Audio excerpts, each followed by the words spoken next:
راولپنڈی میں طلبہ احتجاج کے دوران توڑ پھوڑ جلاؤ گھراؤ کا معاملہ ہے۔ راولپنڈی میں مظاہرین کے خلاف 8 مقدمات درج کر لیے گئے۔ مقدمات میں 387 ملزمان نامزد ہیں اور 2425 کو نامعلوم ظاہر کیا گیا ہے۔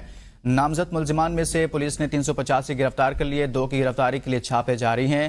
مزید بات کریں گے انوار عباسی سے۔ جی انوار، مزید کہیے گا۔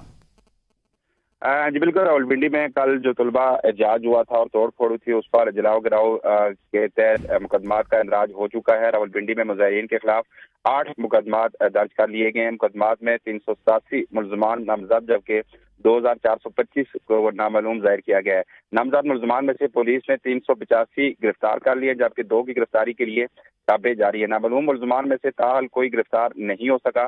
مقدمات تھانہ گجر خان، مرغا، ایئرپورٹ، نیو ٹاؤن، صدر واہ اور نصیر آباد میں درج کیے گئے۔ مقدمات میں راستے بند کرنے، کار سرکار میں مداخلت، پولیس مزاحمت، بلوا کی دفعات بھی شامل ہیں۔ مقدمات میں Punjab police maintenance of public order ordinance 1960 کی دفعہ 16 بھی شامل کر لی گئی ہے۔ یوں مجموعی طور پر 387 ملزمان کو نامزد کیا گیا ہے جبکہ 2425 نامعلوم ظاہر کر کے ان کے خلاف مقدمات کا اندراج کر دیا گیا ہے۔ جی بہت شکریہ انوار عباسی اس حوالے سے آگاہ